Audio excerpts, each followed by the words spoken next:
This is the emergency broadcast system. The CDC is advising that you stay in your home. We show up.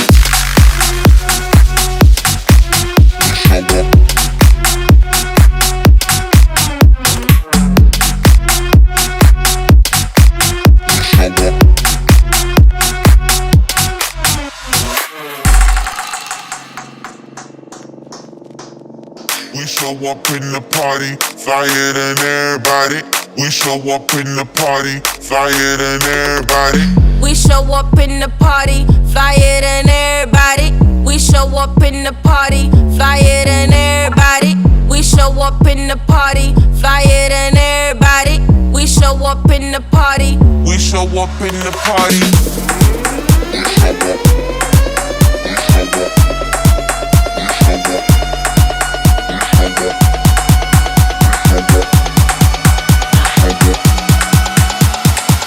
We show up in the party. So, hello and welcome to another video. God, am I excited to be back here at Rosemere. It feels like absolutely ages since I was last here, even though it was only 3 weeks ago. When you've got a lake on your brains, you really got a lake on your brains, and this place just really does it for me at the moment. And the big one's been out since I was last here as well, and another fish that's on the hit list for me, twin scale, come out at just over £50, you know. Oh, I'd love to catch either one of them two fish, but anyway, there's still loads of big ones to go at in here. And I'm quite eager to get going. Now, I arrived really early this morning. It was just getting light when I first arrived here, and it's taken me quite some time really to make a decision where I'm going to fish. There was already a few people fishing, and I've had a chance to speak to them as well, so it's sort of given me a bit of an idea, and it is fishing tricky at the moment. However, saying that, I have seen a little bit of fizzing, especially in two swims. There's a swim on the opposite side called Midwest. I did see a bit of fizzing in there, but in general it's not a very good swim, that, from what I'm told, and I just didn't fancy it, especially when the swim behind me I seen a bit of fizzing over one of the spots that I fished last time. You know, and obviously last time I was in here we had them couple of fish, so my confidence for this spot is you know, is through the roof, as should we say. Anyway, I'm waffling on now. So since I was last here, the weed has come up even more. I mean, it's changing every single time I come down here. It looks different. The weeds, you know, it's horrendous at the moment. But, you know, there is clear spots out there. In particular, one of the spots that I was fishing, that's actually weeded over. So I've got two spots which I've got mapped out already. I know them spots, and then I need to find something for my third rod. I've already got a plan of attack, and I've already got the rigs and you know, baiting approach which I want to take, which we'll go through in more detail once I get the rods fishing. But for now, welcome to the video. Let's get cracking. Wish me luck.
Well, good afternoon, and as you can see, the rods are out, we're fishing, and I'm feeling rather happy.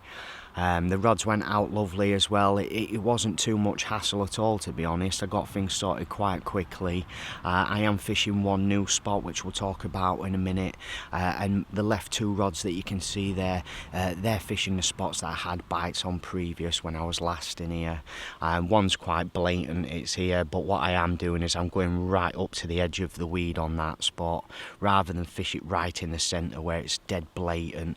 I do believe, you know, that most of the time the fish are just sitting in the weed and you hardly see them, especially at the moment because things are changing from when I was last here, but we'll talk about that a bit more later. For now I'll talk about what I've done. So yes, right up to the edge on that one, and then the left hand rod, you know, it is slightly changed on that spot. The weed, you know, it's grown a lot more since I was last here, and where I'm putting that rod, you know, the gap's closing in. I've only got like a little 2-foot gap where I'm actually placing my rig there. I mean, the spot is quite blatant. You can see the spot there, you know, it's about a 4-foot across, but what I'm doing is I'm going right to the back of it where it narrows right in, because usually you see the fish feeding just behind the weed there and they sort of like sit under it. That's what happened last time I was here, and then fish that I seen feeding this morning, that's where there was feeding. So I've gone right into that gap there. Now it's a bit of a tricky cast that, because even though you've got a little 2-foot gap, there is the odd, you know, sprig of weed coming up, so you've got to make sure you get that drop, and it took me 3 casts to get it in there, but once it was in there, you know, I was feeling rather positive about that. So they're all fishing lovely. I'm really happy with the spots. I have gone in quite heavy on the bait, and I have used the spom to bait up. Now what I have done is I've made 2 buckets of bait up, and they're all mixed together. You know, I started off with 15mm boilies. I put 6 kilo in there, pre-soaked them boilies. What I did is I take them out the freezer, let them thaw out in the bucket. Once they're thawed out, then I put kettle water onto them so they're submerged, and I leave them for a good 24 hours. Then I drain most of that water off, and then I add my particle in. I'm using monster particles at the moment. I'm using hemp, maples, some groats in there as well, and then I have added a bit of frozen sweet corn into the mix. That's mostly just for the colour, you know, and that's what I did last time when I was here. That's what the mix I was using last time, so I've got a lot of confidence in it. And then what I have done, you know, once I've got everything mixed up in the bucket, I have added the matching food syrup, you know, to complement the boilies that I'm using. I brought quite a lot of bait. I brought 20 kilos in total, and I have put out 1 bucket already, so I've put out 10 kilos over 3 spots. It might sound like a lot, but you know, I sort of emphasised the fact on my last video just how much bait these fish like, the big fish. I mean, for people watching this that haven't watched my last video and are new to the channel, I'll briefly recap now. Rosemere, it's 5 acres in size. There's a stock of around 60 carp. 14 of them at the right time of year are over £40. The big one at the right time of year goes just over 60. And recently as well, there's a fish in here called twin scale or 2 scale. I can't remember what it's actually called, but that come out, I think it was a couple of weeks ago, just over £50, you know. So there's some really good fish, and 50% of them fish are all over £30. And as you can imagine, fish of that size, you know, they don't get that big not eating anything, or certainly that's the way I'm looking at it anyway.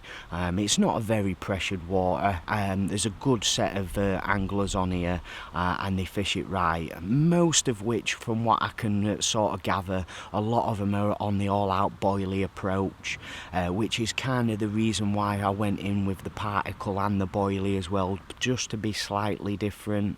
I wasn't sure if it had worked, but it did work for me, and because it's worked, I've got a lot of confidence in it now, and so that's exactly what I'm doing. I've gone out on the same rigs as last time as well. Last time, you know, I was fishing snowmen, 50mm bottom bait, and a 12mm pop-up on top, size 4 hook. I'll go through things in a bit more detail, but for now I just want to get the information across as to what I'm actually doing. Now over to the right of me here, last time I was here, my right hand rod, I fished that fairly short, quite a blatant spot again. In fact, I'll swing the camera around. Yeah, so I fished it fairly short. It was like 5.5 wraps, and I fished this spot here. and I didn't have anything off that spot last time, and to be honest I didn't really see the carp get into that area, but what I did notice is, as I always notice them coming through that little gap over there past the corner of the island, and I've actually found a nice spot out there. I mean, it looks like it's all clear, that spot from here, but it's not. I've been round, I've had a good look, and you can actually see it's got scattered weed in it, but the area itself, you know, it is quite a biggish area, but you just need to make sure you're landing in the right spot on there. So yeah, I positioned that rod there just because of the amount of fish I seen coming backwards and forwards on that spot last time. And not only that, you know, I've had a creep round, and these reeds that are in the back here, you always get the odd resident fish in there, and I spent a good 5-10 minutes round there earlier, and I have seen a couple of fish in there, one of which was a very good fish, definitely a 40-pounder, and I did see a small mirror really close in as well. I actually managed to get him on camera. So I feel really confident that the odd fish is getting in that. It's like a little safe haven. I mean, this bank of weed, it goes all the way up here, and then it's really clear in front of them reeds there. You've got probably, I don't know, probably a 20-foot circle where it's all clear, and the fish just love to stay over there. It's like a little safe haven. I mean, I could push over and fish that, but I don't really want to push into their little safe haven. I just think that I'd risk spooking them off altogether. So that's the reason why I've done what I've done. Now, you know, when I got here this morning, I had a good walk round and I talked to everybody. And you know, it is generally the same sort of thing what everybody's telling me. It's only doing the odd bite at the moment, and you're not seeing the fish as much as you did before. I mean, going back prior to my last session, it was baking hot, and you could see the fish up on the surface, and things are changing now as we're coming into autumn time. You know, the water temperature's dropped now, and them fish are hiding in the reeds, and they're hiding in the weed, and they're not showing themselves quite as much. So with that in mind, you know, you're sort of looking for any sort of little movement in the weed, and this morning I did spot them couple of fizzers in here, and that was enough. That's enough. That's all you need, you know. You don't need masses of fish in front of you to get a bite in here, just the odd fish in front of you, and that's enough for me. There wasn't an area that I picked up on where there was quite a lot of fish. There was one swim in particular on the far side called Midwest that did have a few fish in there. I'd definitely seen at least 4 or 5 different fizzing areas in there. But, you know, from previous times I've been down, I've always seen fish in that swim, but it seems to be the smaller fish. I don't know why, but I'm just not seeing. So I didn't really want to jump in there, you know. I wanted to come round here because he's got form for doing the odd bigger fish in this corner. I mean, it has everywhere really, but especially that Midwest, it hasn't got very good form, and I didn't really fancy it, to be honest. And not only that, after having a good session in here last time, you know, I really fancied the spots. I really did. So I'm going to kick back and I'm going to watch the water, look out for any signs of fizzing. As it stands at the moment, I haven't seen any indication of fizzing since this morning. I mean, I did make a lot of commotion, but it's clear to me that there's the odd fish that's moved back in now. I'm seeing the fish in the reeds, and even that gap over the back there, I have seen the odd back going across, you know, going in and out the reeds, the odd back out the water.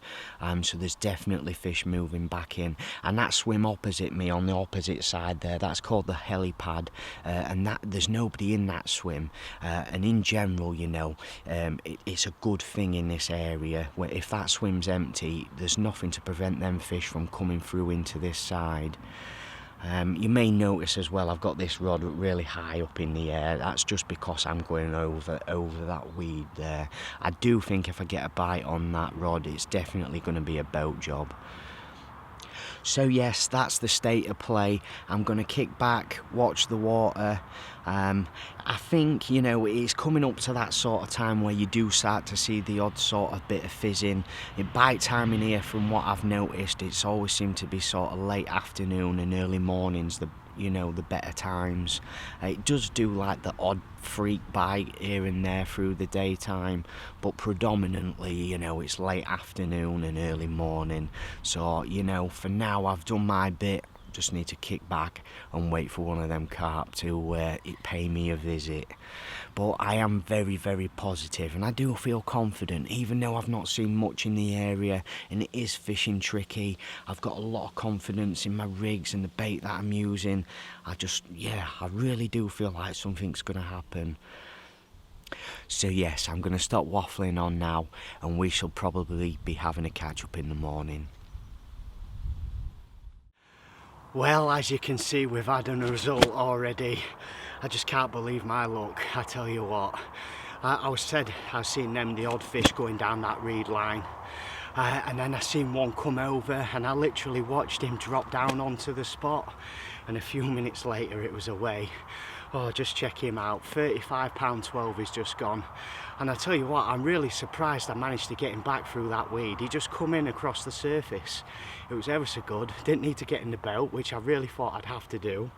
I'm absolutely chuffed to bits, I really am. After pumping all that bait in as well, it just goes to show, doesn't it? He's lovely. Yeah, I tell you what though, he come in like a dog on a lead, no fight at all. If anything, he's beat me up more on the mat. Let's see if he's ready. Oh, there we go, look.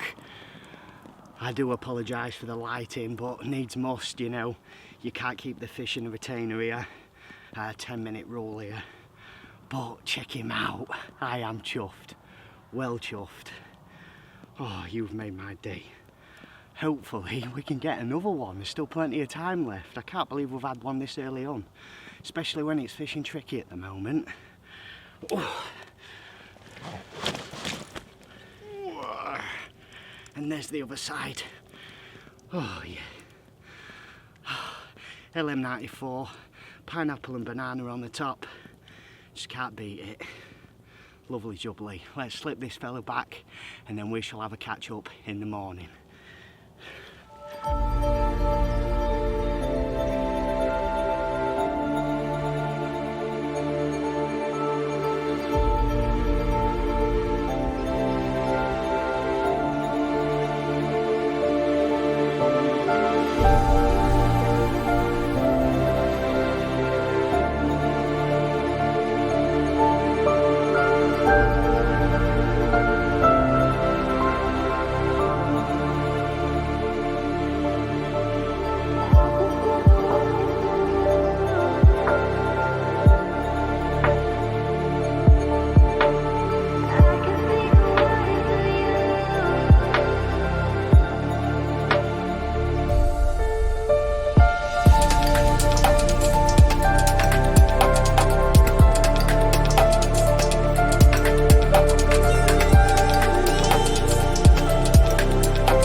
Well, good morning.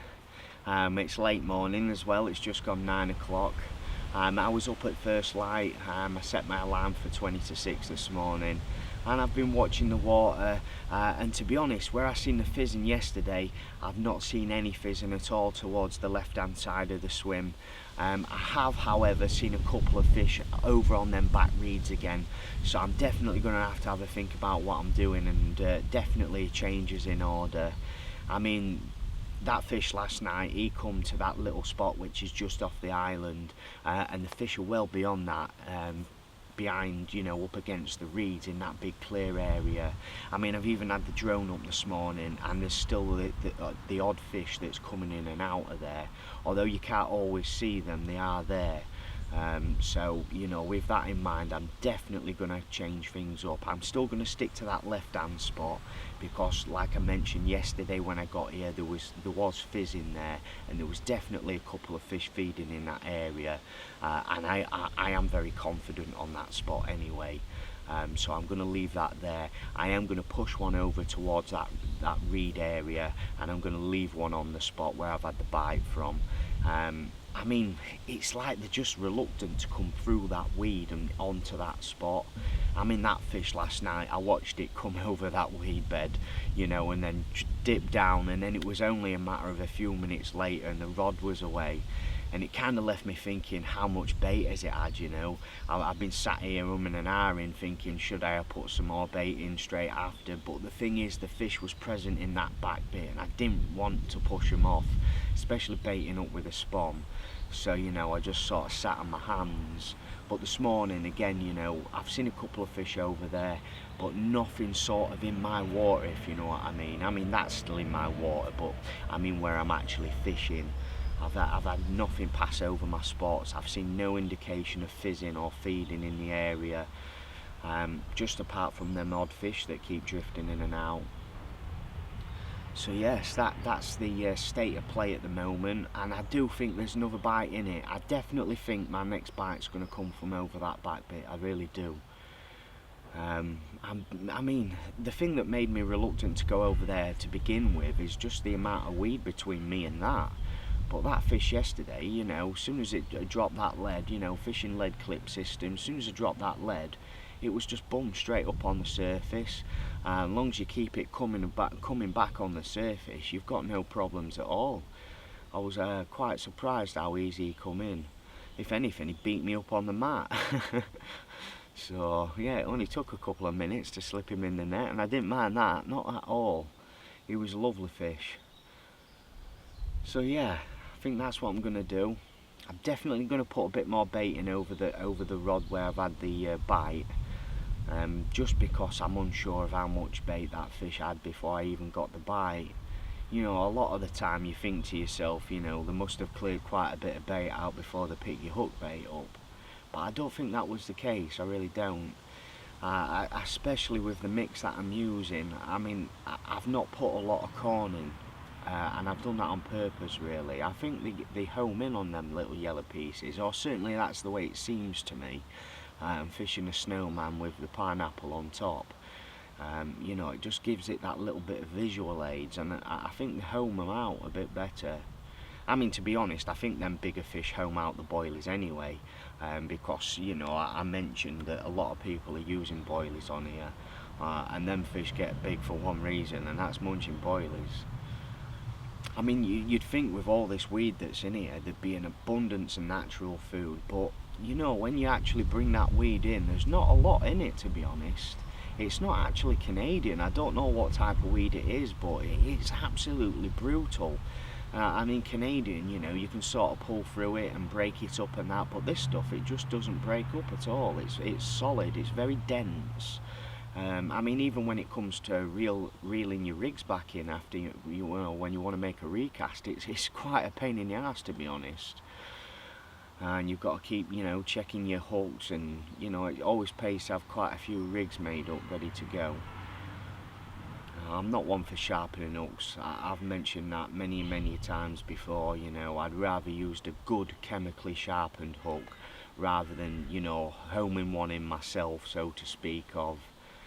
Especially, you know, just through experience, just through putting it into my own fishing. You know, I had occasions where I dropped quite a few fish on the bounce, and it was over sharpened hooks. It was actually, you know, dinking the point off before it went into the fish. You know what I mean? So from that, I sort of lost a bit of confidence in it. It's not that it doesn't work, you know. Everything has its day, if you know what I mean, and suits different waters. And the fish that are in here, you know, they haven't got hard mouths. You know, I could get away with a sharpened hook, but I'd just cause myself a nightmare. I'd go through so many rigs doing that. So yes, a bit of breakfast first, and then we're going to have a little bit of a change up. Bit of bait over that spot. and then I'm going to find a spot out towards them reeds. What I'm hoping is I can go around there and bait up with this scoop, and because it's such a big area and not a little hole in the weed, I don't mind spreading it a little bit, you know, so it's, like I mentioned, you know, all different shapes and sizes in there, and you go throw it in, some go long, some go short, but I don't mind doing that in that area. I think if anything it might help me, you know, especially if they're singling them boilies out. Anyway, that's the plan of attack, so wish me luck and we'll have a catch up in a bit.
Approaching that time where I started to see a couple of fish yesterday, and everything is set, everything is prepped, all the rods are redone, and I have found a spot out there in that clear patch. I say clear patch, on appearance it looks like it's totally clean over there, but that's not actually the case. What I did is after I wound everything in, I went round there with a bait bucket, and like I mentioned before, the idea was to scoop some bait in over there. But after putting one scoop out, the hemp was sort of landing really short and the boilies was going way off a course, and I just thought, no, I can't risk it. Just can't risk it. I'm going to get too much of a wider spread. It's quite deceiving actually. It actually looks like you're a lot closer to the bank, but them reeds go, you know, they're a good 10-12 foot back in them reeds. So in hindsight, you probably stood about, I don't know, probably about 30 foot away from where you need to be. So what I ended up doing was picking all the boilies out of the mix and just, you know, popping them out by hand. So I put a good spread of boilies out in that clear area over there. It's actually 12.5 wraps to get it out over there. But anyway, as I got round there, I had a good look, you know, just to see what sort of fish was present whilst I was there. And I did see 4 different fish while I was over there. Right in the back of the reeds, I seen 2 small commons, you know, really small, probably doubles, maybe even 10 pound. But they was just sort of sat there doing nothing. And then just on the edge of the reeds, I've seen him a couple of times, a mirror, probably a mid-20 I'd say. And he's been to and from all day. Them mirrors have disappeared since I baited up, but then I did see that big mirror that I seen yesterday as well. I'm sure it was the same fish, definitely sort of mid-40. Oh, absolute lovely fish, and I was watching him swim round in circles, and this is before I put the bait in. I was a bit reluctant to start chucking anything in, so I sort of waited for him to drift off and then I wasn't too bothered about, you know, the comments and that was there. Yeah, and then I got all the bait in, and then I got up the tree and had a good look at the spot, and from above, you know, you can see a lot more out there, and there's the odd like strand of weed that's tweaking up and that, and there is a little bit of debris on the bottom. It's not a clean all the way across that bottom. So, you know, it led me thinking about rig presentation and things like that. I'm thinking I couldn't use the rig that I was using because I was fishing a very short rig, 7-inch rig. I'll show you the rigs in detail tomorrow before I pack up, and then I'll show you what I've changed to as well. So I come back round, and then, you know, I thought, whilst I've pushed the fish out the area with a bait, I got the lead and rod out. Just had a quick feel out there, probably made 6 or 7 casts in total, and it just sort of confirmed what I was seeing. And I found an area which, you know, it definitely drops between some sprigs of weed, and then, you know, I've got a good like 1.5 foot pull back before I hit some weed. As long as I hit that same spot every time, we're alright. So yeah, but what I did do is, because of the bottom, there's a bit of detritus out there. I mean, obviously the Snowman's a wafter presentation anyway, and then I do put on every cast, I always put 2 PVA nuggets on, and not only that, you know, it stops you from hooking anything on the way down, but then, you know, the lead can crash in, because I'm using quite big leads. I'm using 4-ounce leads, even though I'm only fishing in close. The reason I'm doing that is just so I drop the lead on the take. You know, the last thing you want is that rig on there with a fish on with all this weed out in front of you. So yeah, and then you know, obviously it holds it up, and then it drops down nice and slow onto it, so it does present on it. And what I did do, it's the same rig what I have been using, but I've just lengthened it. I've gone up to 10 inches. I've gone from 7-inch to 10-inch, and not only that, because of the way I've baited as well, just spreading the boilies, I probably spread around about 2 to 3 kilo as an estimate. You know, I've near enough picked all the boilies that was left in the mix out the bucket. So I have got some more pre-soaking as well, which I'm going to add into the mix if I need to. But if not, I'm sure I'll find a spot for them to go in before I leave. That's one thing I have been doing. I have been priming areas before I leave, but not actually in here, believe it or not. But the spot where I have been priming, there's somebody in that swim, so I might not bother. We'll just have to wait and see. Depends who leaves first tomorrow, I guess. So yeah, but that's the state of play, you know. I still haven't seen any fish out towards the left-hand side of my swim. I have seen a good number of fish out in front of the lunar area today, and Ken's moved round into that swim. I can't remember the name of the swim, but it was a few pegs down on the opposite side of the bank from where lunar is, and he's seen all the fish as well, and he moved into there. And to be honest, he had a fish quite quickly. He had a 31, so he's pleased. He's a good angler, is Ken. Knows what he's doing. He's been about for a long time. Very, very, he's a nice person as well. I really do like being on here. In fact, everyone I've met on here is absolutely spot on. It's a really, really good syndicate, and I just absolutely love it here. I mean, you can obviously tell that, you know, all the hype of actually coming here and that. I mean, it's not everybody's cup of tea, you know. When you look at the lake and see how weedy it is and that, you know, it's definitely not for everybody, but it's certainly for me. Just the stock of fish in it is incredible, and the fact that it's run properly, you know. I hate fishing busy waters all the time, especially last year, you know, fishing day tickets all the time, you know. It's very frustrating when you drive into the lake thinking, oh please, I hope I get a good swim. There's none of that here, you know. You drive into the lake pretty much carefree, just thinking about, oh, I hope the fish are up for it, sort of thing, you know what I mean. So it is a total different atmosphere on here, and I'm really enjoying it. And it's nice to start picking a few of the fish off, and, you know, and start getting things right. You know, we had a couple of blanks to begin with.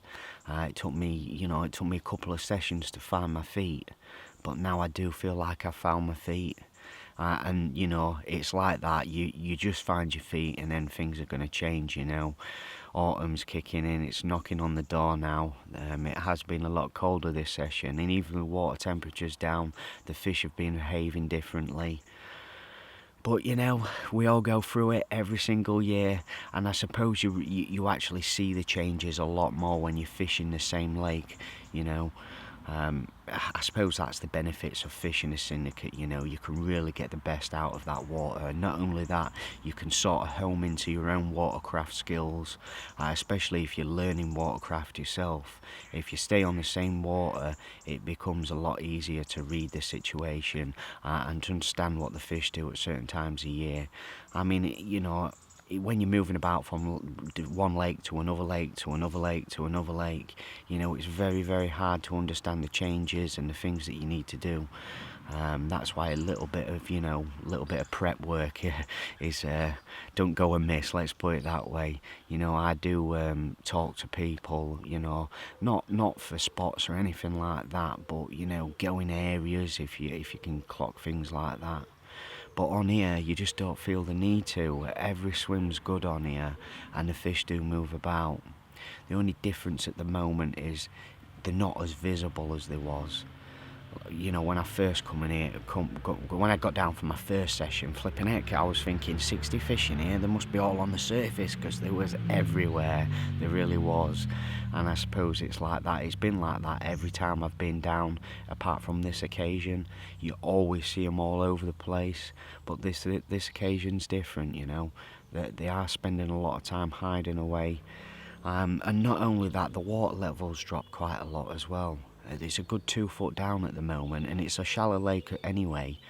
I mean, out there at that spot at the back over there, it's only about 2 foot deep over there. You know, it's that shallow you can't even feel the drop, because as soon as the leads hit the water, it's dump, it's on. You know, you can't really feel the drop. That's why it's imperative that you get your spot right first, so you're not because you can't actually feel the drop. You need to know that you are presented where you are casting. But anyway, I'm waffling on, aren't I? I didn't mean to waffle on that much, but you know, that's what this place does to you. It really does get you thinking head on. And I'm just sat here now on cloud nine, really, you know, just waiting for something to happen. At the moment, it is still relatively quiet.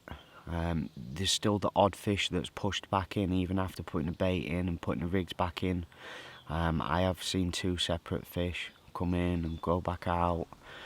In fact, not long before I turned the camera on, one actually rolled on right on the back of the reeds. It just like come out and rolled, so it was definitely cleaning his gills out. I mean, rolling in 2 foot of water. It looked a half decent fish as well. So hopefully, fingers crossed, we get another chance before we leave. I've got to leave a bit earlier than usual tomorrow. I've got to go about 11 o'clock. I've got the kids to pick up from school. So, I need to leave a bit earlier. It's a couple hour drive to get home from here. And not only that, you can always guarantee you hit traffic on a Friday at that time. Oh no, it's not Friday, is it? It's Thursday tomorrow. Anyway, every single time I seem to leave from here, I always seem to hit traffic. On the way here, it's a breeze, you know, so I set off nice and early, get down here, lovely trip down, hour and 45 minutes down here. Way home, it's anything from like 2 hours to 3 hours just to get home. So I want to make sure I'm done by 11 to make sure I get back in time. So that's it then, that's the state of play for this evening. On the other 2 rods, I did redo the other 2 rods like I mentioned. I didn't put any more bait over that left hand rod. I don't feel the need to. I don't think anything will have been cleared off apart from the rud and roach clearing off bits of hemp and corn and whatnot. But on the spot where I had the bite from last night, I did go back out there with another 12 spoms of bait, large spoms as well. I mean, yesterday when I got here, I put out a full bucket to begin with over 3 rods, and that was a good 10 kilos of bait, mixed particle like I mentioned, and the boilies. So you know, when they move onto the spot, it doesn't take them long to clear them out, it really doesn't. that's what I mean. I mean, yesterday when I seen that fish come, it sort of like just drifted over the weed and then dropped down, and then you see a little bit of fizzing, and it was only a couple of minutes, and then I had the bite. You know, it kind of makes you wonder just how fast they are actually clearing that bait out. So yeah, I had to put a bit more in just to, you know, put my mind at rest than anything. So yes, I'm waffling on. Wish me luck, and I shall keep you updated no matter what happens. Hopefully it'll be a little update tonight sometime, but if not, I shall see you in the morning.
Well, I am out of breath. Bit of a story this morning. I've not spoken to you. I got up at first light this morning. My swim looked absolutely dead. So I had a walk up and down, and I found loads of fizzing in the gap swim, which is the one to my left. I quickly gathered everything together. Just a couple of singles, rods on the deck, 2 rods. Within 5 minutes is away. I've got an absolute whacker to show you. 42 pound 10. I'm not sure which fish it is, but I'm still shaking. The adrenaline is absolutely pumping through me at the moment. I am so pleased. I'm totally made up. I do believe if I'd have sat there, we'd have carried on not catching anything. It's about 9 o'clock now, so still a bit of time left. Oh, what a fish. And there you go, look, check him out. What an absolute beast of a fish. Oh. And this one was obviously meant to be, because I got him in the net, and anything over £30 you have to lift in the retainer in here. I was putting a retainer in and he slipped the net, so I had to play him in again.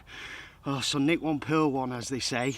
This one was obviously meant to be, but I tell you what, he was absolutely nailed. He wasn't coming off. So yes, pleased as punch. I'll quickly swim him round for you. Oh, and there's the other side. That's his better side, that one.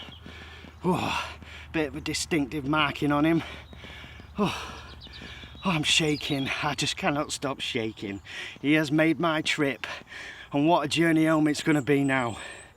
Absolutely made up. Anyway, I can't hold him for long. I'm going to slip him back, and then we'll have a catch up in a bit. Oh.